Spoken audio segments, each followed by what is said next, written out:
심학봉 의원의 성폭행 의혹 파장이 일파만파로 커지고 있습니다. 야당과 시민단체들은 의원직 사퇴를 요구하고 나섰습니다. 경북 도청 이전이 가시화되면서 대구시가 도청터를 어떻게 개발할 것인지 논의에 속도를 내기로 했습니다. 상주 농약사이다 사건 피의자가 검찰로 송치된 지 일주일이 지난 가운데 검찰이 실시한 심리감정 결과에 관심이 모아지고 있습니다. 첨단 ICT 기술이 발달되면서 로봇이 농사일을 대신하는 스마트 농업 시대가 현실로 다가올 수 있어 관련 논의가 활발해지고 있습니다. 여러분 안녕하십니까? 8월 4일 화요일 아침 대구 MBC 뉴스투데이입니다. 폭염의 기세가 꺾일 줄 모릅니다. 오늘 우리 지역은 울릉도와 독도, 경북 산간을 제외한 전 지역에 폭염특보가 발효된 가운데 대체로 맑겠습니다. 특히 경산을 비롯한 일부 지역에서는 오늘도 37도까지 기온이 올라서 무척 뜨겁겠습니다.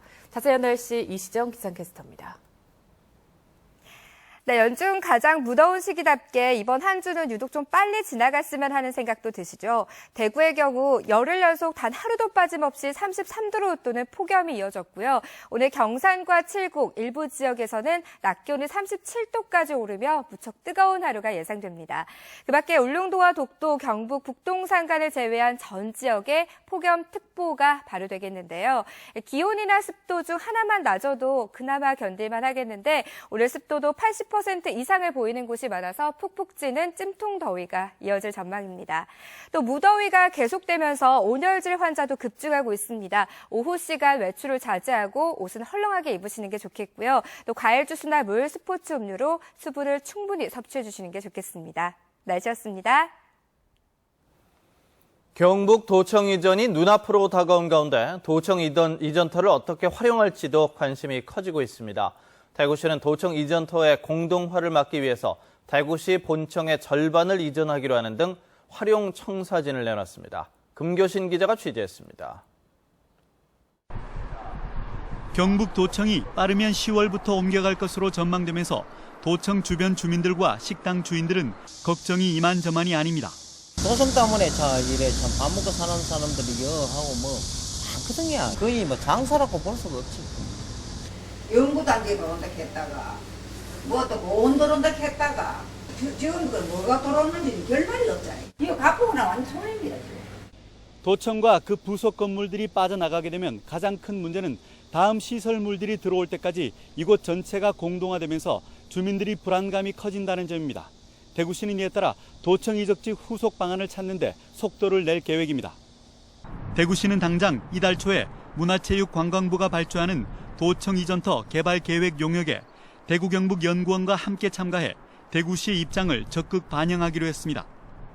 ICT 산업을 기반으로 한 창조 경제단지 조성 등 대구의 미래 먹거리가 담기도록 할 계획입니다. 문화부 주도로만 남겨놔두면은 그냥 문화시설이나 듬성듬성 들어가게 되면 오히려 아주 중요한 사이트야 엉성한 국가기관 몇 개 들어온 걸로 끝나면 안 되기 때문에. 특히 정부 계획만 기다렸다간 몇 년씩 건물이 방치될 가능성이 높다면서 도청 이전 직후부터 대구시 본청 일부를 입주시킬 계획입니다. 옮겨갈 대상은 대구시청 별관 두 곳에 있는 부서들과 건설본부 등으로 대구시청 공무원의 46% 수준입니다. 이와 함께 대전, 충남 등 도청 이전 지역과 공조해 정부가 도청 이전터 매입 예산을 서둘러 반영해 줄 것을 요청할 계획입니다. MBC 뉴스 금교신입니다. 어젯밤 10시 30분쯤 경북 안동시 풍천면 하회마을에서 뮤지컬 부용지 리허설을 하던 배우 원기준 씨 등 5명이 추락하는 사고가 발생했습니다.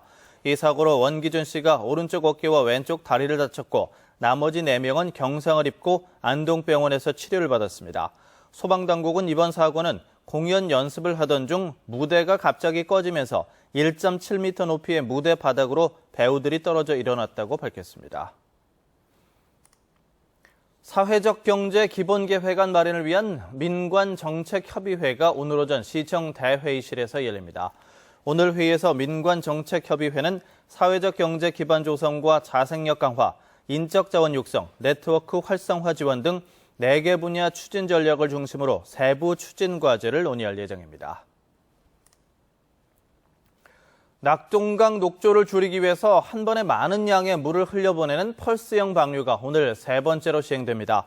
한국수자원공사 낙동강 중부 물관리센터는 오늘 오전 10시부터 강정고령부와 달성부, 합천창녕부, 창녕함안부에서 펄스형 방류를 한다고 밝혔습니다. 2시간 반 동안 초당 700톤, 모두 500만 톤의 물이 방류될 예정입니다. 수자원공사는 강수량 20mm 이하인 날이 5일 이상 이어지고 남저류 개체수가 1ml당 1000개 이상 생겨 수문을 연다고 설명했습니다. 새누리당 심학봉 의원의 40대 여성 성폭행 의혹이 정치적으로 큰 파장을 불러오고 있습니다. 심 의원이 이번 사태에 책임을 지고 탈당하기로 했지만 야당과 시민단체들은 의원직 사퇴를 요구하고 나섰습니다. 박재영 기자가 보도합니다.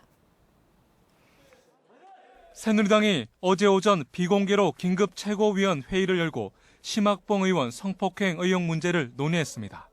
이 자리에서 황진아 사무총장은 이번 문제를 원칙대로 처리하겠다며 강경한 입장을 밝혔습니다. 당윤리를 하든지 원칙 원래 이 사건의 원칙대로 하겠다는 거 전혀 감사하고 보호하고 변명하고 그러지 않겠다는 거죠. 이 같은 방침이 알려지자 심 의원은 보도자료를 통해 불미스러운 일로 지역 주민과 국민들께 심려를 끼쳐드려 죄송하다며 모든 것이 자신의 부주의와 불찰로 일어난 만큼 당에 부담을 주지 않기 위해 당을 떠난다며 전격 탈당을 선언했습니다. 승복대 다니라고 그런 말이 계속 나오는데 청와대 가니까 가면 그 사람 잘해야 되지. 죄송한 거니까 그거는 그 자체만 알아도 그거는 자체 탈당이에요.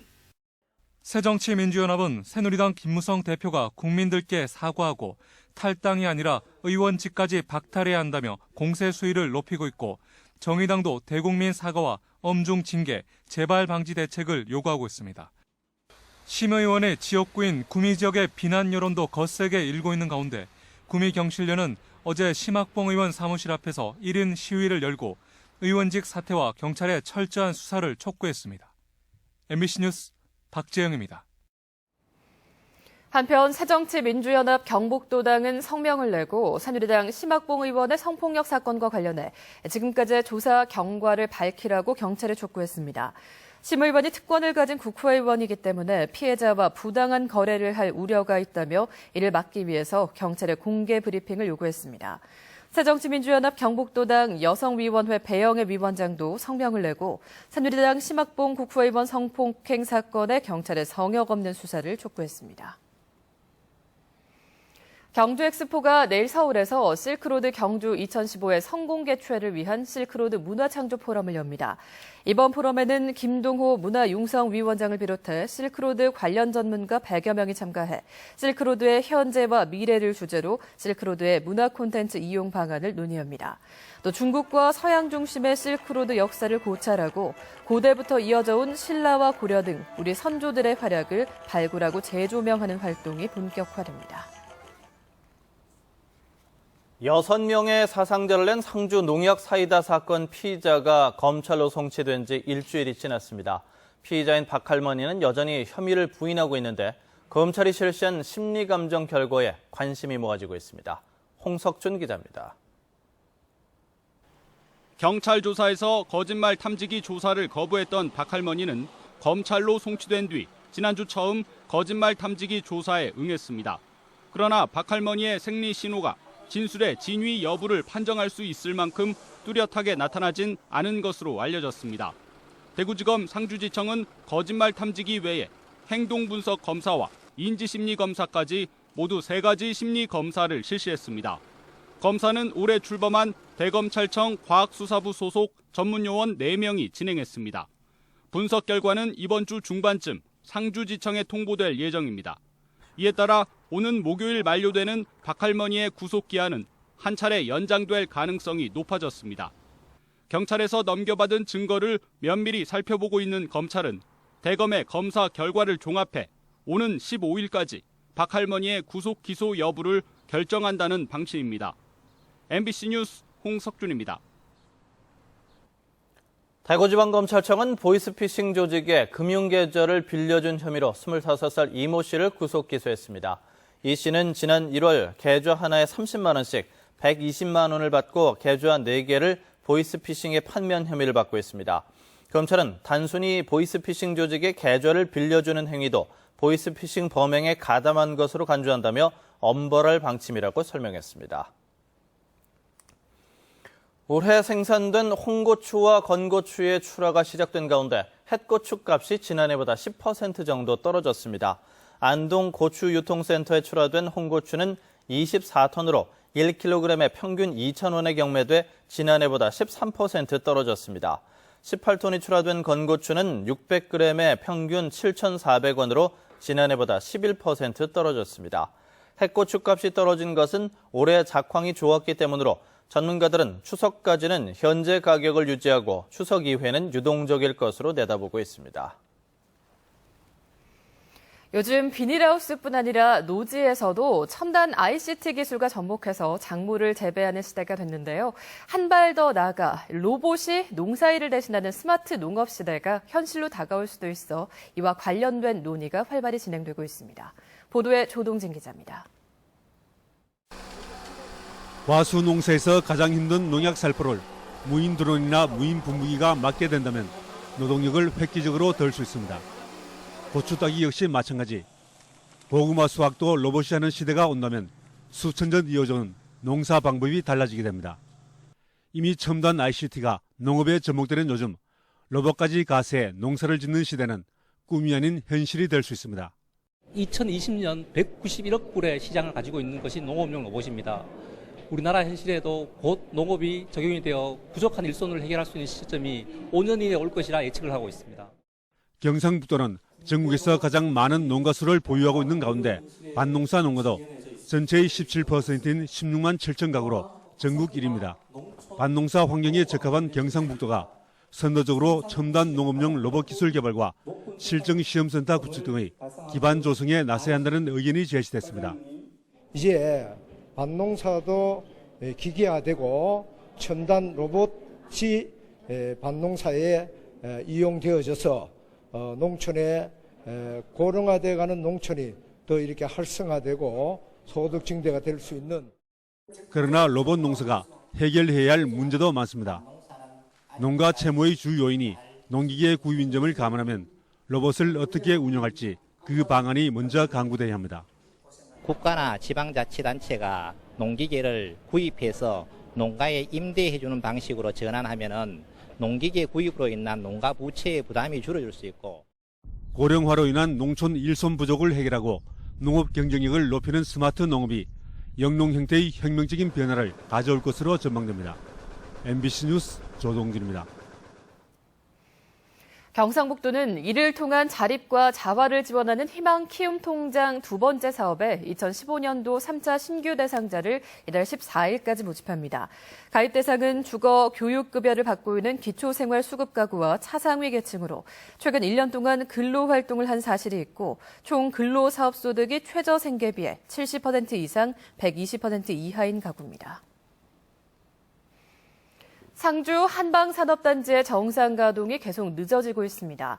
상주시는 최근 한방단지 내 식당터와 체험단지터 등 세 필지 6,400제곱미터 터를 추가로 분양해 전체 51만 제곱미터 가운데 87%인 45만 제곱미터의 분양을 마쳤습니다.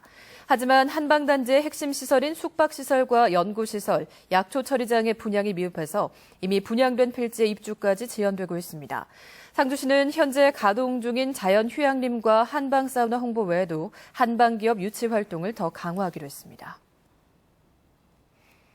국립대구과학관이 지난 1일 기준으로 누적 관람객 100만 명을 돌파했습니다. 국립대구과학관은 100만 번째 입장한 대구시 북구 침산동의 48살 정은경 씨 가족에게 축하 이벤트를 해줬습니다. 지난 2013년 12월에 개관한 국립대구과학관은 이로써 1년 7개월 만에 관람객 100만 명을 달성해 과학시설에 목마른 지역 주민들에게 기대에 부응하는 등 과학 대중화에 기여했다는 평가를 달성했습니다.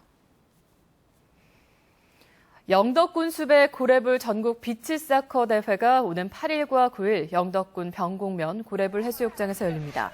올해 4회째 대회에는 전국 풋살 그리고 축구 동호인 40개 팀이 참가할 예정입니다. 경제 활성화를 위해서 우승팀 등에 주는 상금의 40%를 영덕에서만 사용할 수 있는 상품권으로 지급하기로 했습니다.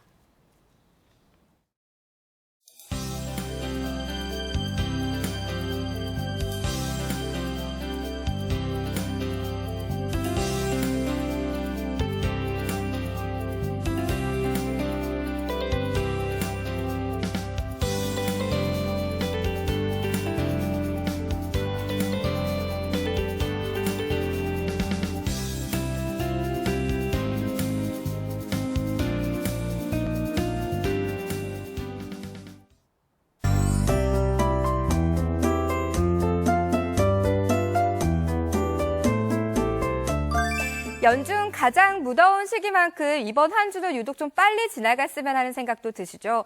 대구는 오늘로 열흘 연속 단 하루도 빠짐없이 33도로 또는 폭염이 이어지고 있고요. 특히 오늘 경산과 칠곡, 김천 등 일부 지역은 낮 최고 기온이 37도까지 오르며 무척 뜨거운 하루가 예상됩니다. 그밖에 울릉도와 독도, 경북 북동 산간을 제외한 전 지역에 폭염특보가 발효되겠는데요. 기온이나 습도 중 하나만 낮아도 그나마 견딜만 하겠는데 오늘 습도도 80% 이상인 곳들이 많아서 푹푹 찌는 찜통 더위가 이어질 전망입니다. 오늘 우리 지역은 북태평양의 고기압의 가장자리에 들면서 대체로 맑은 날씨가 예상됩니다. 자세한 지역별 날씨입니다. 대구의 현재 기온은 24도, 낮 기온은 36도까지 오르겠고요. 경북 남서 내륙 지역 한낮 기온은 34도에서 37도 분포를 보이겠습니다. 봉화의 아침 기온은 19도, 영주는 20도로 시작하고 있고요. 경북 북부 내륙 낮 기온은 34도에서 37도 분포를 보이겠습니다. 울진의 현재 기온은 27도로 아침에도 다소 덥겠는데요. 낮에는 33도 예상되고 포항과 경주는 37도까지 오르겠습니다. 바다의 물결은 2m를 일겠습니다. 이번 주는 대체로 맑은 가운데 낮 기온이 33도로 또는 무더위가 기승을 부릴 전망입니다. 날씨였습니다.